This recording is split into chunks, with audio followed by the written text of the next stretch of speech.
బాగున్నారా? లక్ష్మి పెళ్లి పత్రికలు మేము రిలీజ్ చేస్తా ఉంటే మీరే పత్రికతో వచ్చినారే, ఎవరు తప్ప పెన్నే? మన షాప్ ఇన్విటేషన్. కళ్యాణ్ జ్యువెలర్స్ లో పెళ్లి నగల కోసం స్పెషల్ ఫ్లోర్ ఓపెన్ చేస్తున్నాం. ముహూర్త్ ఫ్లోర్. వెడ్డింగ్ జ్యువెల్స్ కోసమే ప్రత్యేకంగా ఒక ఫ్లోర్. Super idea. అన్ని సాంప్రదాయాల వాళ్లకు కావాల్సిన చక్కటి పెళ్లి నగలు ముహూర్త్ లో దొరుకుతాయి. ఆల్ ఓవర్ ఇండియా మనకి చాలా షోరూమ్స్ ఉన్నాయి కదా, ఆయా స్టేట్ స్పెషల్ జ్యువెలరీ ఇక్కడ తీసుకొచ్చాం. రాజస్థాన్ నుంచి పొల్కి, పంజాబ్ నుంచి Kundan, colourful Meenakari, enamel works లాంటివన్నీ తీసుకొచ్చి ఫ్లోర్ అంతా నింపేది. అయితే ఇంకేమమ్మా, లక్ష్మి పెళ్లి నగరాన్ని ముహూర్తంలో తీసుకున్నాం. Kalyan jewellers muhurat wedding floor ఇప్పుడు పని చేస్తున్నది.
Liebe Zuschauer, liebe Zuschauerinnen.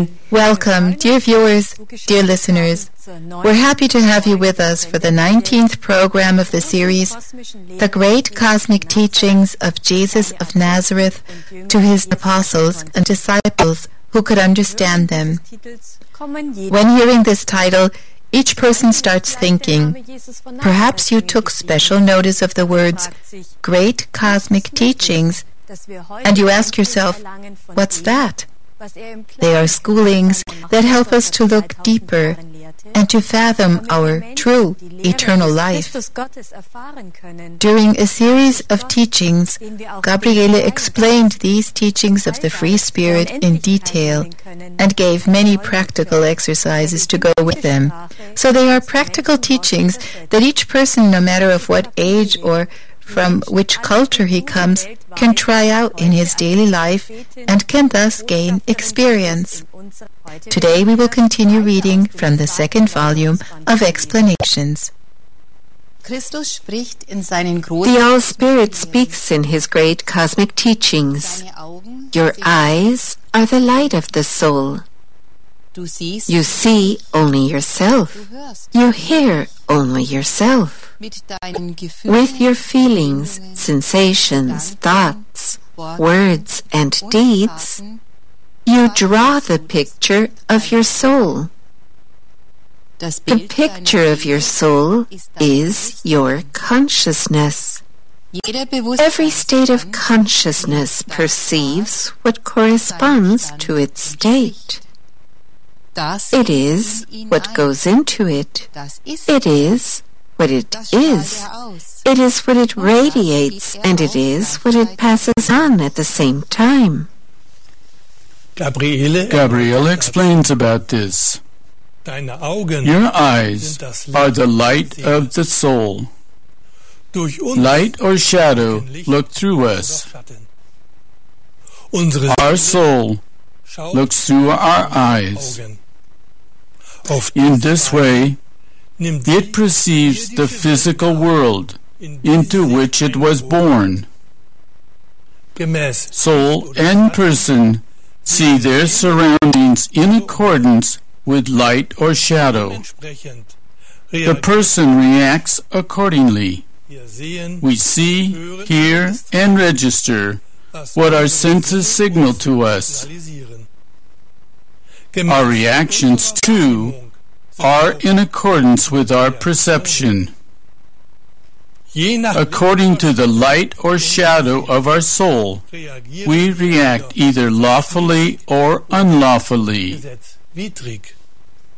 There is nothing between the either or. Gabriele explains more about this. We see and hear according to the state of our soul.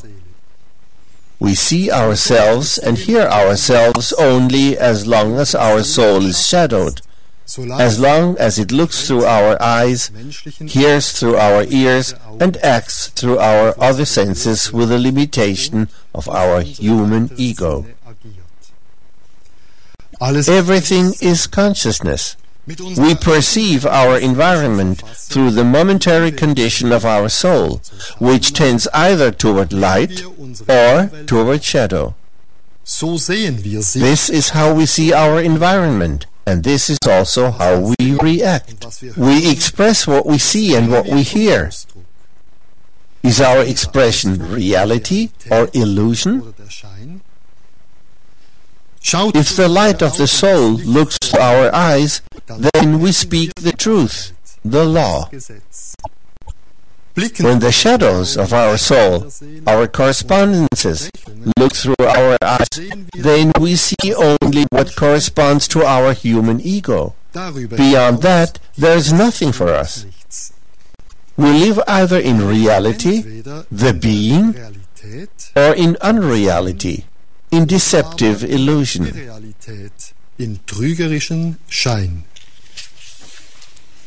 Gabriele explained the following. And so what we are, reality or illusion, is what we emit. What goes out from us comes back to us. More than that, we cannot comprehend. This is the state of our consciousness. Beyond this, we perceive nothing. Therefore, for us, this means develop and unfold yourself on the path of spiritual evolution. We are placed in a day, so that day after day, we clear up the human aspects we have recognized. Through the transformation of our shadows into light, we gradually find our way to the origin of our life, to God, to our reality as a being in God, to our divine heritage. The free spirit continues in his axiom. Can your neighbor see the same picture that you have drawn with your world of feelings and thoughts, with your words and deeds?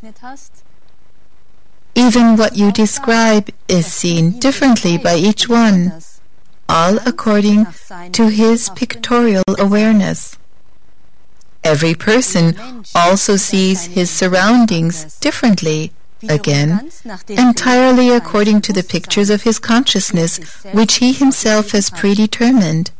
The sounds, too, which come up in your pictorial life are also heard differently by each one. Gabriele again gives us an understanding of these words. We continue reading. We can experience that this is so. Let's try it out. At home, in our families, in our living communities, in our circle of friends. Let's take a picture. Each one looks at one and the same picture. The individual writes down what he perceives in the picture, including his feelings and sensations. We will see that each one sees something different. Each one will also have different sensations and feelings. Gabriele fährt fort. Gabriele continues with more help so we can better understand. She explains. After a vacation together, we can also see that each one has felt the vacation days differently and has seen the landscape in different ways. We could test this and see that it is so. We note down, what did the individual perceive? What did he see? What did he hear? What did he feel and think? With this test, we recognize that each one noticed something different. Something different moved each one. Why is this so? Because no one has the same state of consciousness as his neighbor. We perceive our environment according to our state of consciousness, according to the light or shadow of our soul. Also noises let aspects of a person's world of thoughts, which consists of colors, forms, and tones, light up and be discerned. The All-Spirit continues. If you call your neighbor's attention to certain sounds or colors or forms, then despite your description, he in turn will perceive the sounds differently than you, and he will also see the colors and forms differently than you. When we hear these principles of the law, we should ask ourselves, what is our life on earth? Is it the eternal life, the truth? Or is it an illusion? With our words, we have created terms for ourselves. For example, the color red is simply red to us, because each one has approved of this term.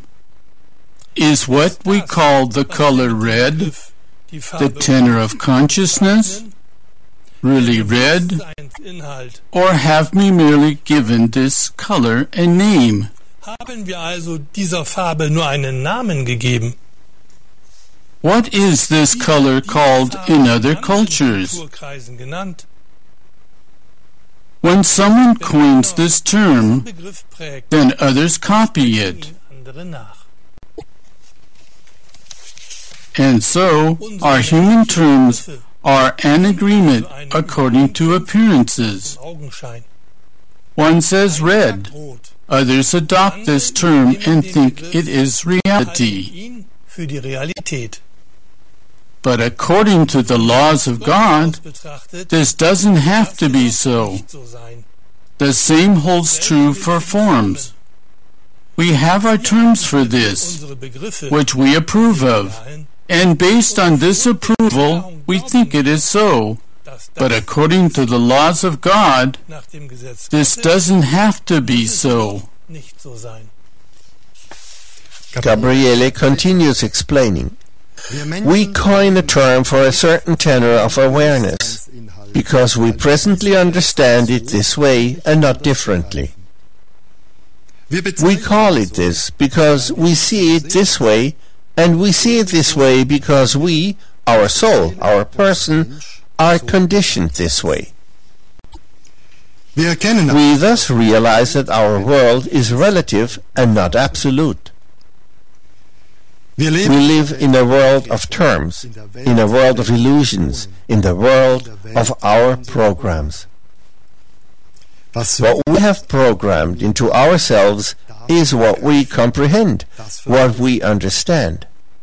We set up our seeming reality for ourselves with terms. For instance, we say that we are sick. For us, illness is a term. According to the law of God, illness is merely the outflow of disharmony.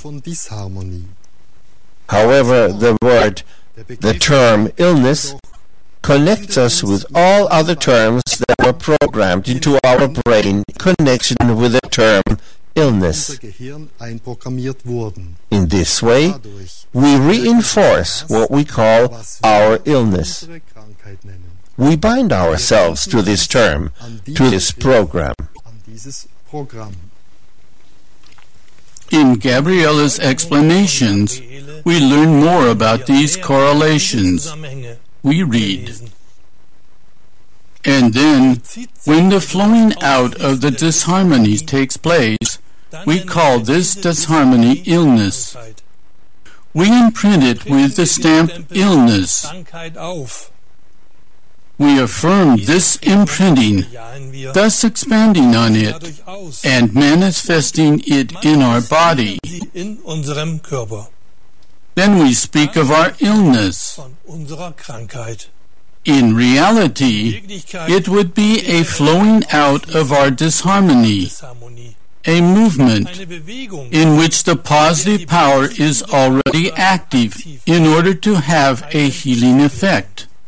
With our term illness, we bind the outflowing disharmony in our body.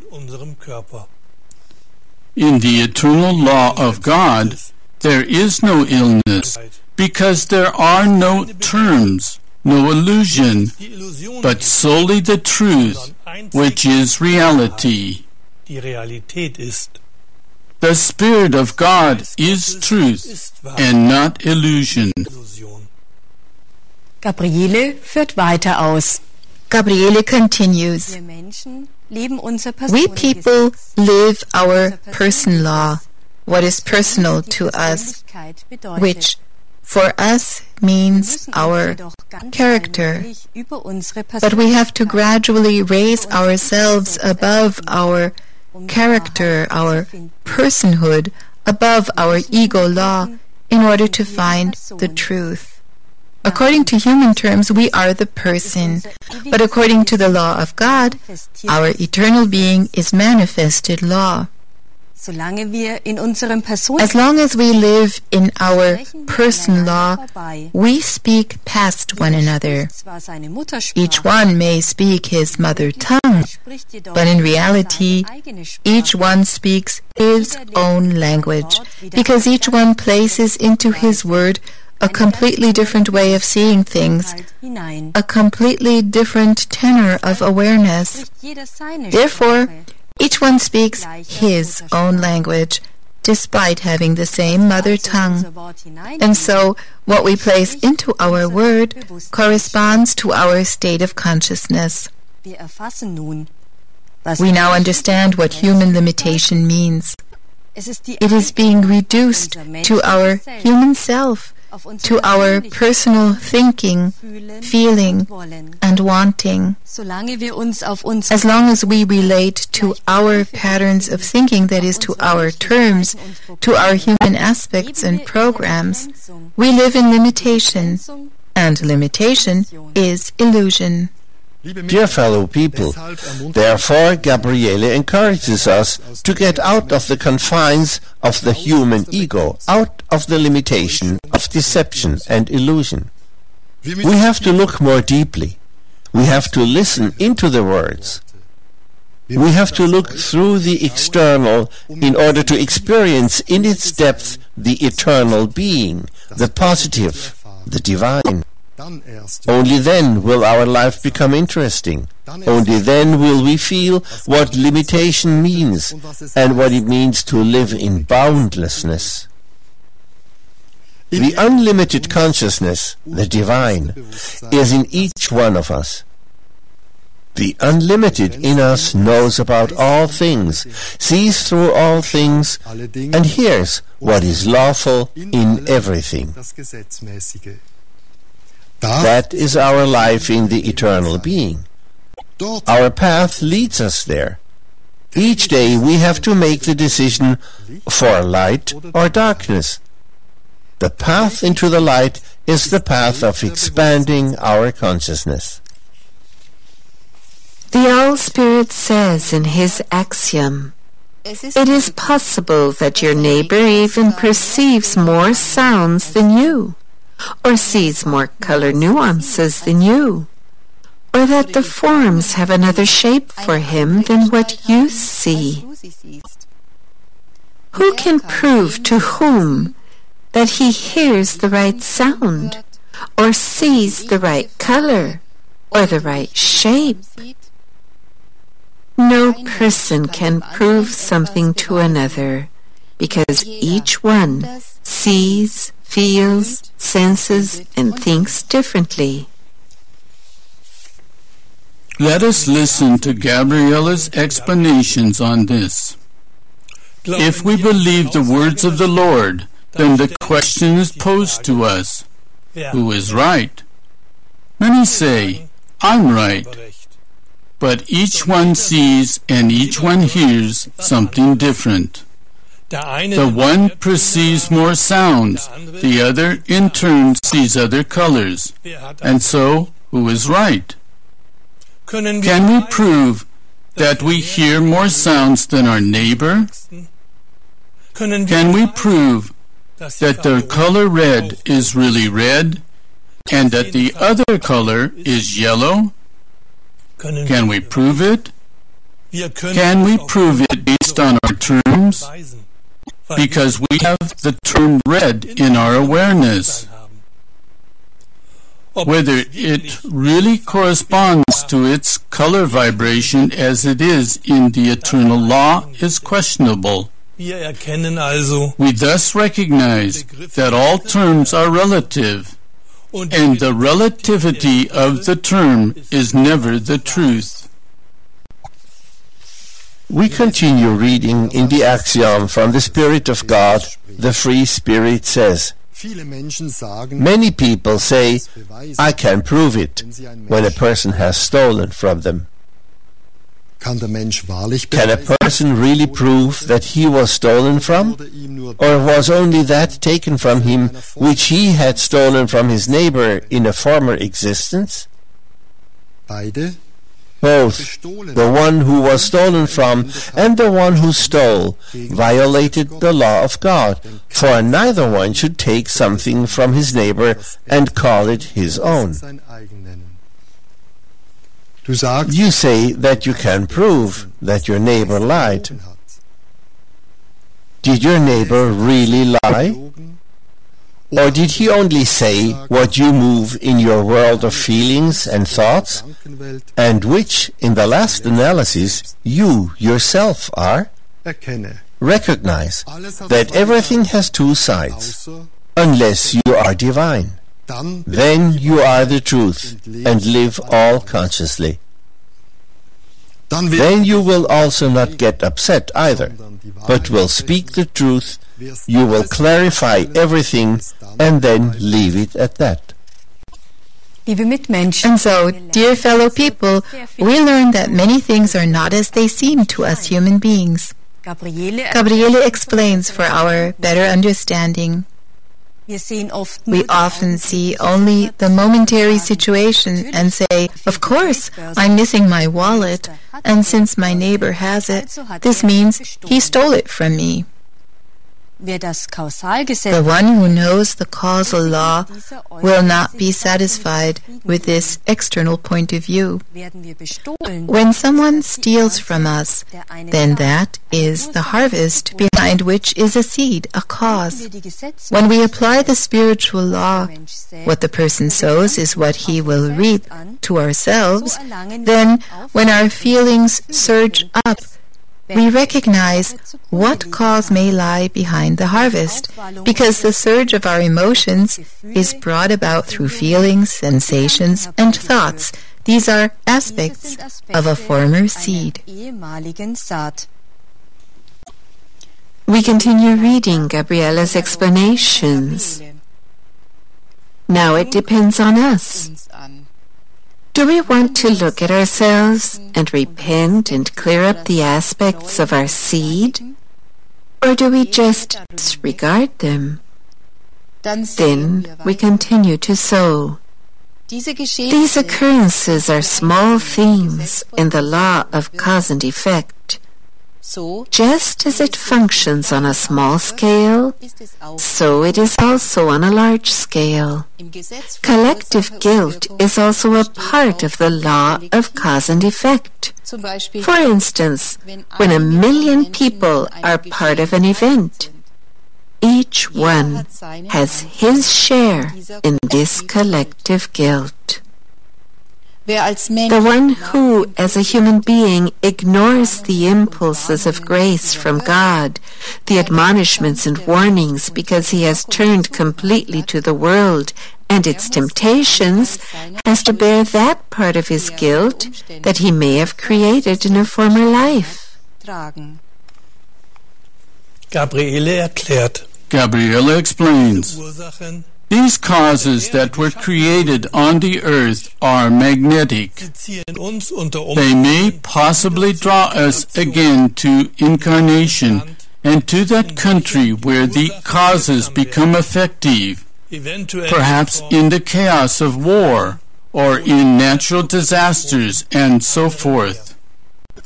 According to the law of cause and effect, we suffer only that which we ourselves have caused. Nothing beyond that. Not one bit more. That is the justice of the law of cause and effect, and not legislation. The free spirit continues in his axiom. The one who finds fault with his neighbor and is moved by this for a longer period of time can be certain that he himself is stricken with this fault. With that which you find fault in your neighbor, you expose yourself, through the principle of sending and receiving, to those forces you have called up through your feelings, sensations, thoughts, and words. Recognize yourself and change yourself, so that, transformed, you may enter the spheres of salvation. We read in Gabriele's explanations how these words can become a concrete help in our life.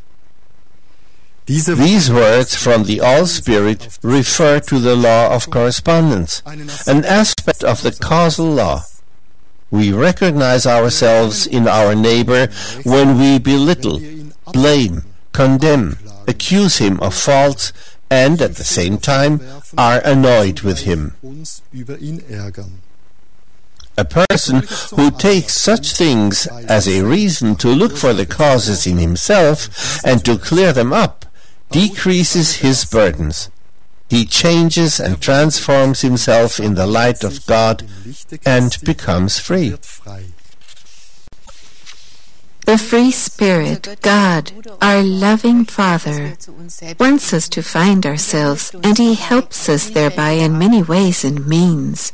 In His great cosmic teachings, the All-Spirit says, I give you an exercise for self-recognition. Each one looks, for example, at the same area of a landscape. Each one sees different aspects in it. What the one sees, that is his picture, and not the picture of his neighbor. A small animal moves in the landscape picture. Each one registers the animal, and yet each one sees and senses it differently. The perception of the individual is part of his picture, and not the picture of his neighbor.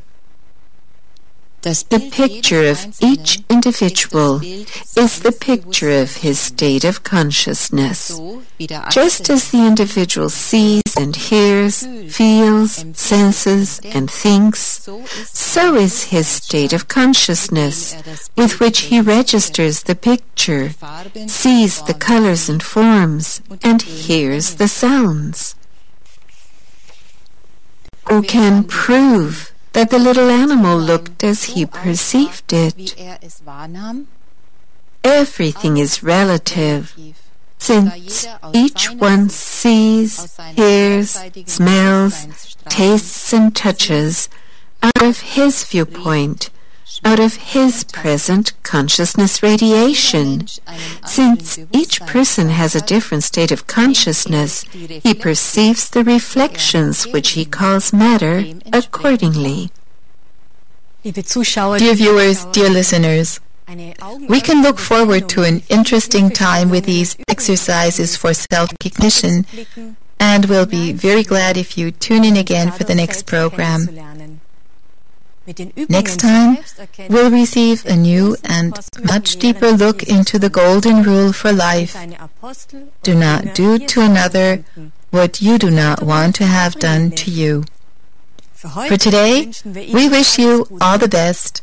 Until next time, a warm greetings in God and goodbye.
to the Science Panel today with the topic Planet Earth, a Dump. Dear viewers, dear listeners, what do you think of when you hear the words environmental pollution? In Europe, most people will think of dying forests, of acid rain, plastic trash, or too many exhaust emissions in the large cities. Nevertheless, during recent decades, the prosperous countries have initiated environmental standards. Things have become somewhat quieter in the media regarding the topic of environmental pollution, and so many a one may have gained the impression that things are somewhat better for nature. Whether this is really so is what we want to explore today and take a look at various hotspots on the Earth.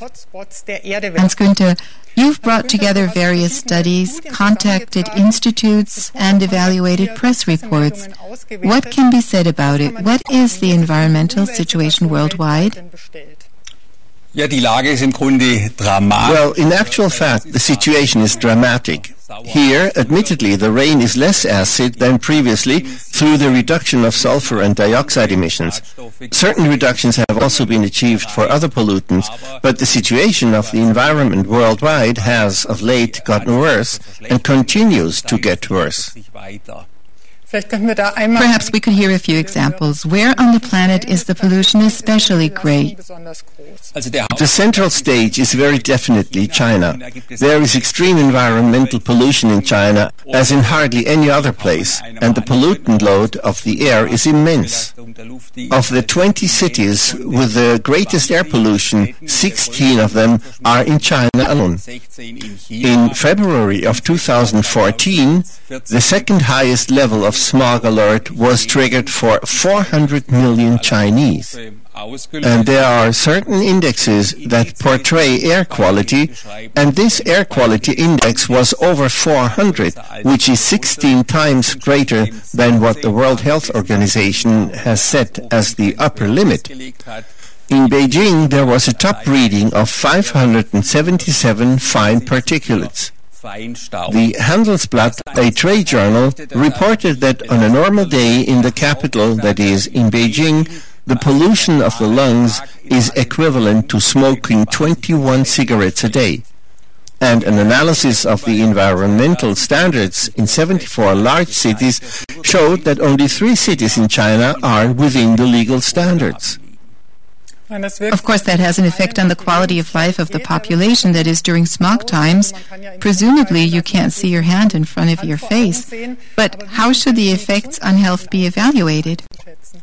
The World Health Organization published an analysis in March of 2014 stating that 7 million people die annually from air pollution and 3/4 of the deaths are in China and India. And in October 2013, the Ärzteblatt, a medical journal, reported that air pollution is basically classified by the World Health Organization as carcinogenic. It has been sufficiently verified that the chemical toxins in the air can cause lung cancer. And fine particulates were also classified as carcinogenic, that is, as causing cancer. Accordingly, there must have then been an above-average number of cases of cancer in China. That's actually correct. The number of cases of cancer is very high in hundreds of Chinese villages, and in internet there's even a list of 247 cancer villages whose existence has meanwhile been confirmed by the Ministry of the Environment in China. We can say that since the beginning of the economic reforms 30 years ago, the number of tumors has increased 5-fold, and presently every 4th Chinese dies of lung cancer. Aside from air pollution, water contamination is, of course, also an important cause of cancer. So we can summarize, the air in China is so bad as hardly any other country on earth. But you also say that the water contamination is enormous. What is the general status of the purity of China's bodies of water? Well, 2/3 of all waters in China are considerably contaminated. More than 40 severe poisonings have been registered on the Yellow River since 1993. The Yangtze, the 3rd longest river in the world, is so strongly polluted that the drinking water supply is no longer guaranteed in the adjacent cities. Is the drinking water supply a problem only in this area, or what's it like in other regions of China?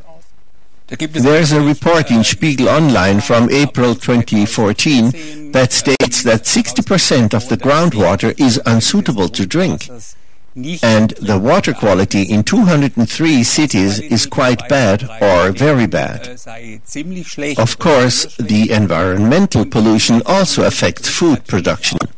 There are estimations by the Chinese Department of Agriculture that 12 million tons of grain in China are contaminated with heavy metals, and that 10 million tons of grain have to be destroyed annually due to heavy metal contamination. The heavy metals come from mining, for instance, from heavy industry and also from the chemical industry. Just imagine this number. Huge amounts of grain are being destroyed here simply because no significance is attached to environmental protection. And in other places, people are dying of hunger. The soil in China is also extremely contaminated with heavy metals, or is otherwise contaminated. 16% of the soil can no longer be used at all for agriculture. Those are really dramatic numbers. You just mentioned heavy metals. This includes, for example, lead, cadmium, and mercury. Mercury, in particular, is a very highly toxic substance because even very small amounts can be harmful. Beyond China, how can the situation in the whole world be evaluated? What about mercury? How does it get into the environment? How high is the contamination? Since 1850, more than 200,000 tons of mercury have made their way into the environment, and the mercury then distributed itself over the whole Earth via the atmosphere. The highest levels of mercury are now found in the polar regions, because, of course, mercury cannot evaporate there since it's too cold. Over the past 150 years, the mercury contamination in the animals in these regions has increased by a factor of 10. Another important source of mercury is coal burning. There are figures on this too. In 2010, 480 tons of mercury were released into the atmosphere in Asia, and China alone has 620 coal-fired power plants that practically represent the motor for the Chinese economy. Even more mercury is released through gold mining, namely 820 tons annually. The United Nations Environmental Programme estimates that 10 to 15 million people work in small enterprises mining gold. The ore containing gold is mixed with mercury, and the mercury is then evaporated, leaving behind the gold residues. The emissions from this activity have doubled since 2005, while during the same period the price of gold has risen fourfold. So it's an important source of income for many people.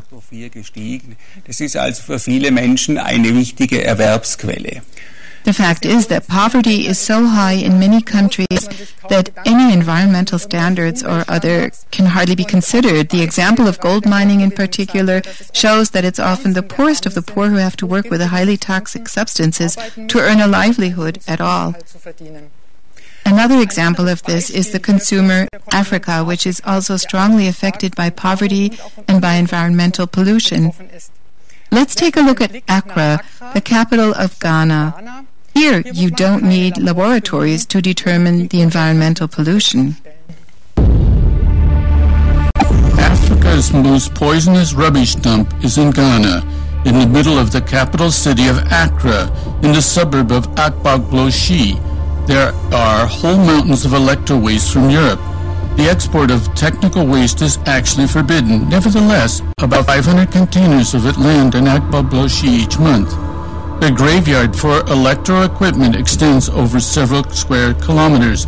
You can hardly imagine that this used to be a blossoming area populated by animals. Meanwhile, the green landscape has been destroyed. A once life-giving river is a poisonous sewer. Black smoke has become commonplace. Here and there, a few cows search for something edible among the rubbish. The contamination in the air and soil exceed the allowable limits, partly by 50-fold. About 50,000 people live from the rubbish at this contaminated site. As these amateur photos show, children search for usable parts so as to earn some money. An inhabitant of Agbabloshi reports. We are in Agbabloshi since March 2014. This has been the largest electro-waste site in the world. Haru is 13 years old. He has worked here for 2 years. He and others search here for computers, which they destroy in order to separate out metal and other usable parts. The children burn the cables to obtain valuable copper sheets and plastic. The insulating foam from old refrigerators serve as fuel. This releases highly toxic gases, cyanide, isocyanate, dioxin, and caustic hydrogen chloride, attacks the lungs of the copper collectors, causing chronic health problems. The children smoke an Indian plant to relieve the pain in lungs and bronchi. They cannot afford medicine. Faru wanted to buy some natal to relieve his pain at night. When he buys a kilogram of the plant, it costs 1 Ghanaian cedi, which is less than half a dollar. 50 cents a dollar. For medicine, he has to pay 35 Ghanaian cedi, about $17. About $17. What they get in return for the risk to their health is not much. At most, a few dollars are the daily income for a rubbish collector at the market in the city, but there is no alternative for the children of the electro graveyard. They don't have any other work to do. There is no other work for them, and they don't want to steal or attack people, so this is the only way for them to earn a livelihood. So this is the only way they can make a living for themselves. The search in the trash continues, despite the dangers to their own health. So this is an area where no grass grows anymore because of all the trash, but where there are apparently no alternatives than to live in this trash and partly from this trash, and the health dangers are simply hazarded. Yes, it's really a diabolic system in which the environment is ruthlessly contaminated as well as the people. It is diabolic that huge amounts of electro-waste are illegally and cheaply shipped to Africa, and the people's poverty is practically exploited. The whole thing is really a disaster of indescribable proportions. But Accra is not the only hotspot in Africa where environmental pollution is so clearly visible. Another example is the Niger Delta. There too disastrous conditions prevail. Hans-Günther, oil pollution is a huge problem there. What can be said about this? For 50 years, more than 2 million tons of crude oil have been polluting the Niger Delta. And about 300 times a year, oil runs out of leaks, out of oil rigs and pipelines. And that's all the more serious when you bear in mind that one drop of oil can pollute 1,000 liters of water. But then that also means that through this oil, the animal and plant worlds in this region are being destroyed over wide areas. And the governor of Bayelsa State, the state in which the first oil well was drilled in 1956, said about this in an article in the Daily News Watch. When you look at these statistics, and I think this is merely the tip of the iceberg, there is no other conclusion left than that we are dealing with environmental terrorism. Now, environmental terrorism is really a very strong term, Hans-Günther. How is this meant? It is a very strong term, but it is absolutely correct when you consider the fact that there are over 7,000 kilometers of totally old pipelines in the Niger Delta, which means that there are frequent oil leaks. Of course, the oil company Shell says that it's sabotage or organized oil theft. The environmental organizations understandably have a totally different view of it. They say that it's lack of safety standards. The oil industry is thus destroying the basis of existence of the people, who, of course, have to use the water for drinking, washing, and cooking. Surely that doesn't remain without consequences for health. Can you expand on this? The life expectancy of about 30 million people has gone down by 10 years. Perhaps at this point we can go into more detail regarding the health consequences of this global pollution. Several illnesses were already mentioned, but perhaps you could simply give us an overview again of what the resulting illnesses are for mankind. Environmental toxins cause not only cardiovascular diseases and the respiratory ailments or cancer, but are also responsible for an increase in behavioral and developmental disorders in children. In February of 2014, a study was published by Harvard University that stated that today, every 10th child after birth suffers from behavioral and developmental disorders. The authors of the study were able to verify a brain-damaging effect for 11 widely used chemicals. The fact is that children's brains are very sensitive to environmental toxins. Even newborns already have an extreme toxic load. Over 200 chemicals have been verified. Brain-damaging are, for instance, lead, mercury, arsenic, polychlorinated biphenyls, also toluene and manganese, which can cause, for instance, hyperactivity and a disorder of mathematical capabilities. Of the 214 neurotoxic chemicals that are known until today, approximately half are produced in large amounts. The decrease in IQ, that is, the intelligence quotient, caused by mercury is estimated at 600,000 IQ points, which then amounts to an annual economic loss of 10 billion euros in Europe. So, on the whole, these are truly disastrous consequences. We can really say that the poison that man puts into the environment apparently comes back to us. It makes us sick. But one rarely thinks about this until it affects oneself or one's own children. Yes, unfortunately, that's true. As a physician, I have to say that. Basically, the best preventive health measure would be to question our own actions or our own lifestyle. Everything that we do has an effect, and we simply have to change some things. We are part of our environment, also part of the earth, and it's very logical and actually a spiritual principle that when the earth suffers due to pollution and poisoning, then this falls back on human beings. Is this statement that man is part of the earth a philosophical, ideological question or a scientific point of view? Both. And in terms of the ideological question, I've brought along a book that I really treasure. Its title is Cause and Development of All Illness. It is written by a woman with deep insight. Her name is Gabriele.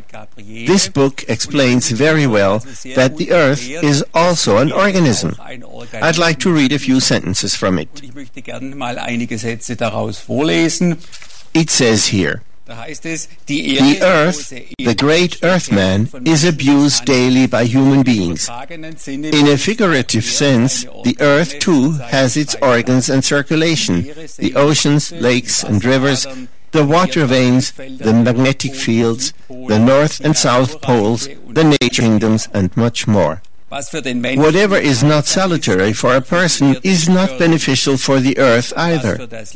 And whatever is not good for the life of the earth is also not beneficial for the human being. After all, a human being is a product of this earth and thus identical to it. If the earth is sick, then the product, the human being, also becomes sick. And so there are very important statements in this book that are now being confirmed by science. Today, science too acknowledges that we are linked with everything. Thus, man is in constant communication with the earth. There is an interaction here, and this interaction, quantum physics can explain this, takes place via quantum mechanical fields which overlap each other, so to speak. And obviously, this interaction is seen very clearly in matter, in the fact that the contaminants put into the environment by man are then absorbed again via the air and water, for instance. Yes, but much is also absorbed via food. The massive environmental pollution also affects farm production, of course. We spoke before about heavy metals in reference to grains. The Chinese media made public in 2011 that there's a great problem with cadmium. Cadmium is a toxic heavy metal. And 10% of the rice harvest, that's 20 million tons after all, is contaminated with cadmium. Cadmium causes bone softening, and those affected have severe pain in their legs and feet. Animals are also harmed by cadmium. For example, hens lay eggs with soft shells, or calves are born already with osteomalacia, that is, soft bones. You mentioned rice, actually a very valuable foodstuff. We have a pot of rice here. But now you say that, particularly in China, a significant part of the rice is contaminated with heavy metals, but as far as I know, it's exported to the whole world. Yes, exactly. Very many foodstuffs are exported from China to Europe. For example, 520,000 tons of rice in the year 2011. Many foodstuffs or ingredients from foodstuffs come from China. The Federal Statistic Office published some figures for 2011. The following were imported: 1,674 tons of rice products, 10,277 tons of fresh vegetables, and 18,071 tons of baked goods and other grain products. So that's the flip side to global trade. In addition, there's the fact that pesticides are allowed in China's agriculture that are banned in Europe, for instance, and also that more pesticides may be applied per kilogram of vegetables. So the standards are very different. Yes, that's certainly also a reason why the food industry here tends to make a secret of how many products from China are in what they offer. Nevertheless, there are very many products from China that are meanwhile common. For example, fruit preparation for yogurt. Apples often come from China, and marmalade. Chinese strawberries cost only a third per ton of what Spanish strawberries do. Also fish products, for example, fish sticks. And what you don't suspect when you go shopping is that a large percentage of tomatoes come from China. They are exported to Italy, relabeled there, and then come in the supermarkets as Italian tomatoes, as it were. So this also means that by way of global food trade, contaminants are being distributed around the whole globe. In addition, there are toxins in the air or waters, which you mentioned, and air and water have no country borders. Yes, but the pollution load in the Arctic and the Antarctic, for instance, is thus an unmistakable example of this, because the contaminants are not released locally. The pollutant emissions in North America also influence the air quality in Europe, for example. It has been verified in studies using research airplanes, balloons or satellites that the air masses partly travel over 5,000 kilometers in the atmosphere. But there must be tremendous winds or air movements. How can we imagine this? This transport of trace gases takes place via the so-called jet stream. And the fact is that the air masses come over the Atlantic in 2 to 4 days. The Americans, the United States, in turn, also gets contaminants from Asia. On some days, a quarter of the sulfur gases on the U.S. West Coast, for instance, come from East Asia. And mercury from Asia increasingly rains down on the West Coast. So when we think of environmental protection only in our own country, then our thinking is definitely too limited. Our thinking is too limited, for we all live on the same planet, and the US is an important producer and emitter of contaminants, and above all, also China. Meanwhile, China is now the #1 in producing fine particulates and smog. The environmental pollution in East Asia is a main reason why the air pollutants worldwide have stayed at a very high level, even though, for instance, in the United States, Europe and Japan, environmental protection is also intensely practiced. And what we observe is a relocation of environmental pollution, so to speak, into the newly industrialized countries.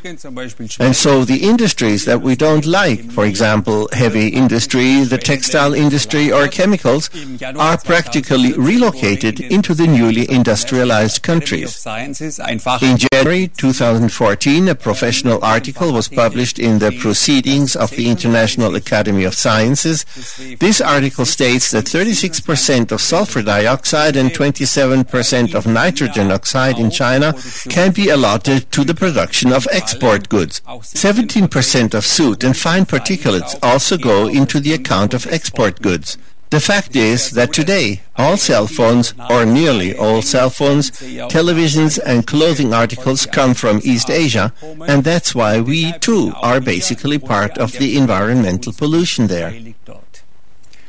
But consequently, this means that actually everyone who buys a cell phone, a television, or a garment from China or East Asia may not turn up their nose at the polluter China, for instance. Yes, exactly. You can even go so far as to say that Western consumer behavior actually makes this disastrous environmental situation possible in the first place. There is the famous St. Florian principle, which is now being practiced by the industrial countries, that says, we want cheap consumer products in large numbers, but an intact environment. And for this to work at all, we accept that the people in China are poisoned. But the whole thing is turning into a boomerang, because, as we mentioned before, the contaminants know no country borders, and the fact is that half of all jackets, socks and trousers come from China today. The other half mostly from India, Pakistan, Indonesia, Bangladesh, and 95% of the clothing in Germany is no longer produced in Germany at all. If one had to produce jeans in Germany, for instance, they would be much more expensive, of course, possibly several hundred euros. And this bargain mentality or cheap mentality is at the expense of man and the environment. The conditions in China are actually only an indicator of our basic attitude, namely profit and personal well-being. However, to the plants and animals, we human beings are largely indifferent. But this also means that with our purchase of consumer goods or also with their disposal, as we saw in the example of Accra, every person makes a choice. All the more important, I think, is that more information about this cycle of consumption and global environmental pollution become known. Therefore, many thanks, Hans-Günther, for your research and the interesting studies. Dear viewers, dear listeners, I take my leave of you for today. Until next time with the Science Panel, goodbye.